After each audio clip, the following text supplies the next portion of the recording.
इन तीनों गांडुओं के बाद अब बारी आती है सूखे लैंडे की शक्ल वाले जाहिल फटी कमीज की। ये भोजड़ी का अपने कमेंट में लिखता है, वेलकम बैक दोस्तों। बस एक ही रिक्वेस्ट है कि आप वीडियो को पूरा देखिएगा क्योंकि हम इसकी बहुत ही अच्छे से बचाने वाले हैं।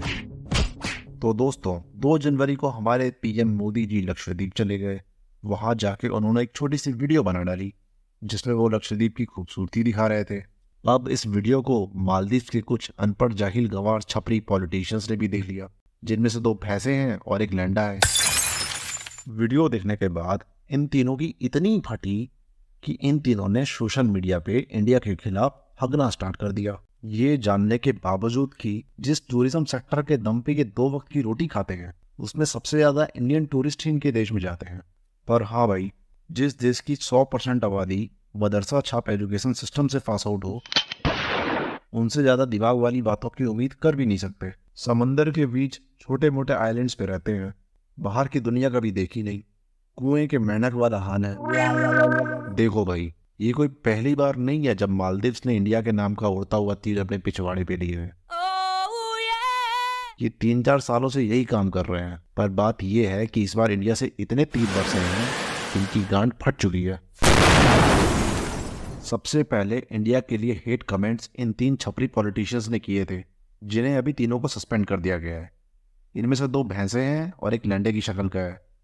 इसमें जो ये मुटकी है, ये पहले भी इंडिया के खिलाफ काफी हिंदू हेटेड कमेंट्स कर चुकी है।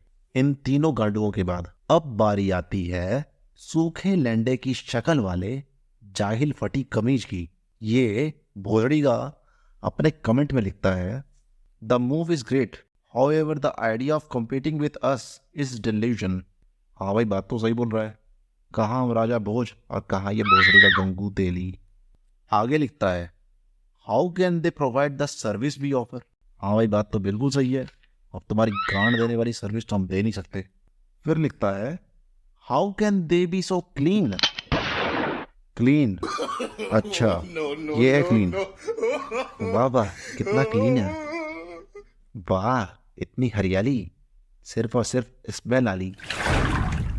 2009 तक टूरिस्ट सिर्फ मालदीव के रिजॉर्ट आइलैंड्स पे ही जा सकते थे, क्योंकि अगर इनके मेनलैंड आइलैंड्स पे चल जाओगे तो असलियत दिख जाएगी ना। जो ये अपने आप को लग्जरी होटल्स का ये सब दिखा रहे हैं, वो असलियत थोड़ी है।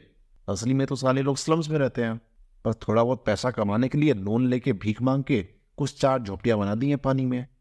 उसी से रेवेन्यू खाते हैं और सोचते हैं कि बहुत बड़े मॉडर्न और स्मार्ट हाईटेक देश के मालिक हैं ये लोग। इनके कितने आइलैंड पे तो कचड़ों का पहाड़ बना हुआ है। आगे लिखता है, the permanent smell in the rooms will be the biggest downfall. शक्ल देखो जरा इसकी, जिसकी शक्ल ही टट्टी की तरह है वो हमें स्मेल के बारे में बता रहा है। अबे भोसड़ी के, कभी अपनी बाजुओं को सूंघ ले, सूंघते ही कोमा में चला जाएगा। ये जाहिल फटी कमीज जो बड़ा अपनी सर्विस और क्लीनलीनेस का लेक्चर दे रहा था, इस जाहिल को इतना भी नहीं पता कि इसका नंबर 1 रिजॉर्ट टाटा ग्रुप का है, ताज एक्सोटिका रिजॉर्ट, जो कि इंडियन है। और ये साला हमें पढ़ा रहा है होटल्स कैसे बनाते हैं, कैसे क्लीन रखते हैं, कैसे सर्विस देते हैं। इस जाहिल ने आज तक इंडिया के होटल्स के बारे में लगता है कुछ सुना नहीं है या कभी देखा नहीं है। इसको आइडिया भी नहीं है कि इंडिया का एरिया क्या है, हमारी होटल इंडस्ट्री कितनी डेवलप है, हमारा टूरिज्म सेक्टर कितना डेवलप्ड है। जो झाड़ भर का इसका देश है, इससे कहीं ज़्यादा बड़े तो हमारे शहर होते हैं। जितनी इसके पूरे देश की जीडीपी है, उससे ज़्यादा जीडीपी हमारे यहाँ के शहरों की होती है। अभी कुछ दिन पहले न्यूज़ आ रही थी कि इनकी टूरिज्म की वेबसाइट और इनके प्रेसिडेंट की वेबसाइट हैक हो गई। No no no no. एक बात मालदीव वालों को आज तक समझ में नहीं आई है कि ये स्टेप फादर कितने भी बना सकते हैं, पर रियल फादर हमेशा एक ही होता है, और वो है इंडिया। तो सारे हिंदुस्तानी भाइयों, अब अपना खून खौलाओ और इस झाड़ भर के देश को पूरे सोशल मीडिया प्लेटफॉर्म्स पे 2024 में सिर्फ और सिर्फ गरियाओ। कोई भी नहीं जाएगा मालदीव्स, कभी भी नहीं जाएगा। अपनी सेल्फ रिस्पेक्ट, अपनी सेल्फ स्टीम सबसे ऊपर है। हमारे पास खुद के ही लक्षद्वीप और अंडमान निकोबार आइलैंड्स हैं। वीडियो को ज़्यादा से ज़्यादा शेयर कीजिए, चैनल को सब्सक्राइब कीजिए और मालदीव्स की सोशल मीडिया प्लेटफॉर्म्स पे ले लीजिए। जय हिंद।